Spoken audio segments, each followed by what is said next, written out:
Klassisch Kuishin Aksa. My English name is Erin Kathleen Ruth Ryding, and Kathleen and Ruth are my grandmothers that I carry with me. Erinryding. I'm Mamakni, white settler from Tseshat and Hupacheset territory, and 6 years ago I moved to Makdasis, to Ahouset, and was brought into the Atleo family from the house of Klakashpi.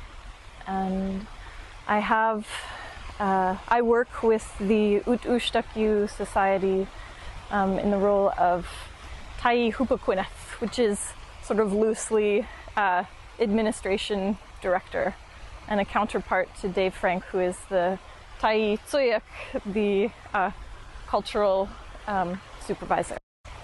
Ahouset is one of 14 nations under the umbrella of the Nachalnith Nations, which are run the west coast of Vancouver Island from north to south and down into the Olympic Peninsula with the Makah folks. And so a really strong group of nations that live where the ocean meets the mountains, with really incredible histories, and doing a lot of amazing, innovative and groundbreaking work, recentering Indigenous ways of knowing and being. I feel in a lot of ways like my whole life has been training me and teaching me to be where I am now, doing what I'm doing with who I'm doing it with. My Nachalnith teachers have taught me that all of us have memory and tradition and culture that comes up through our blood and our bones. And so many of us live disconnected from that culture, and part of that is by not living in a culture of place. We aren't, my ancestors haven't been walking this land for thousands and thousands of years, and it's incredible. It has been incredible for me to have been welcomed into a Nachalnith community, and been able to learn from people whose memories reach back through time immemorial. And coming in to support the work of Ut-Ushtakyu has been so transformational for me, because we aren't creating anything new. This work has happened forever, and it feels like it's happened forever. And there are so many things about forming a new nonprofit society that are so much easier because this work has happened forever. And my job is really just to help remind people that work within existing mainstream medical services that, like, our job is to move out of the way so that Indigenous ways can be recentered, and also engage with love and humility and respect. And like, my life is just so much better for it. And it's an opening, and it's a reconnecting to my own ancestors and my own ways of being. And when I think about culture, like, culture is a system of meaning making, right? And each of us as humans are meaning makers, and we live in these networks of meaning. And for each of us to sit in our own network with pride and love and faith, and strength and resiliency is such an incredible gift. And in learning about Nachalnith healing ways, the memory in my blood and my bones is activated and resonates, and I see it in all of the people that access Ut-Ushtakyu healing, who are seeking, in this world we live in now, there's just so many things that distract us and trouble us, and there's so much injustice, and there's so much work to do around reconciliation. There's so much ignorance, there's so much well-intentioned ignorance, and there's like a paralysis around learning more. And one thing that is so incredible about Ushtakyu is that it just, the healing laws that it's founded on create an openness for people to step in and connect to what they need to connect to, and have unconditional support and guidance in that,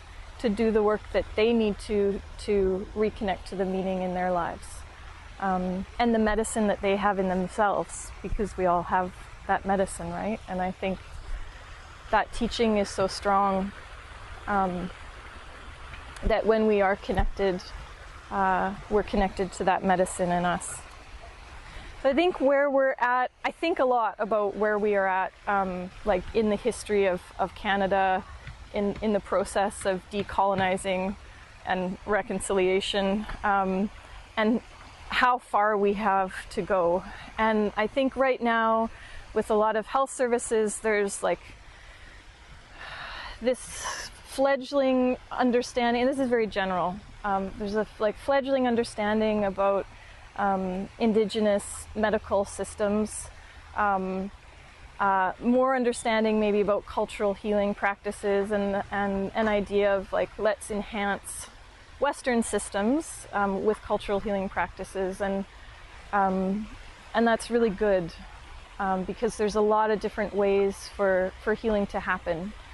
And I feel really fortunate to be part of a group that is calling on the Canadian government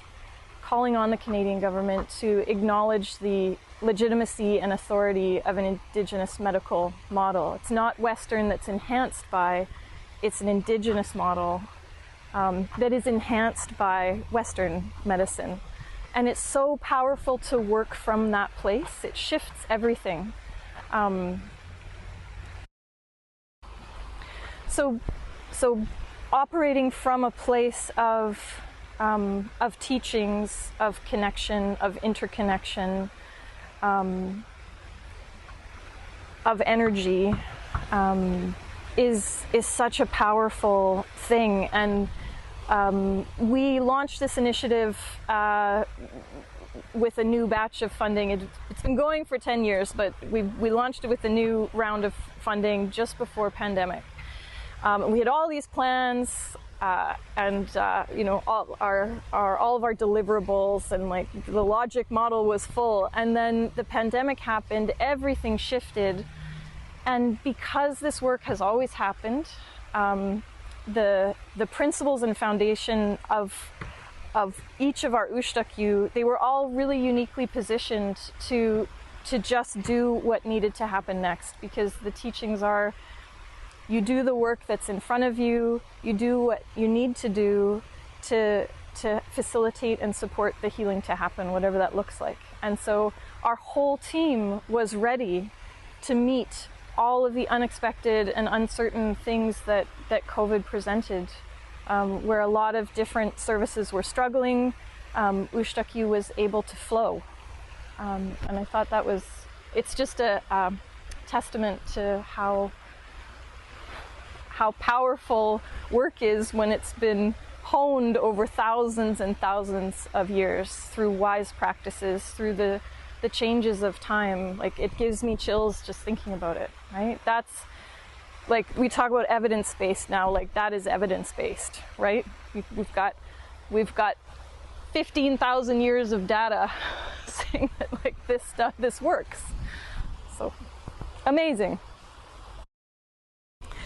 The Ushtakyu Indigenous Healing Society is a network of Indigenous medical practitioners that provide traditional medicine and healing services to anybody that requests it across Vancouver Island and onto the mainland. And so they provide plant-based medicines for brain, eyes, ears, nose, heart, liver, lungs, reproductive organs, all kinds of skin issues, diabetes, cancer, and with extraordinary healing results, as well a lot of land-based healing, including water ceremonies, fire ceremonies, earth, air, and land ceremonies. We do sweats, we do fasts, we do brushings and cleansings, and also just ceremonies that emerge in the moment based on what our asthma, our patient partners, need.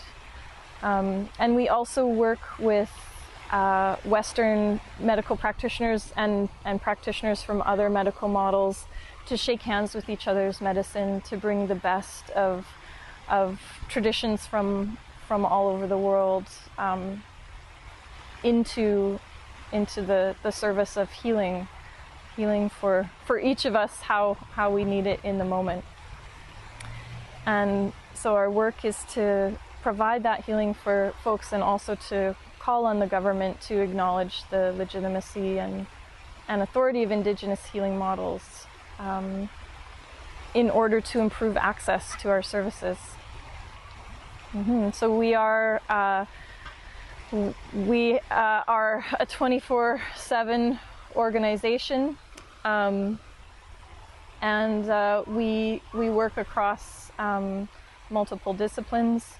All our work is based on traditional healing law.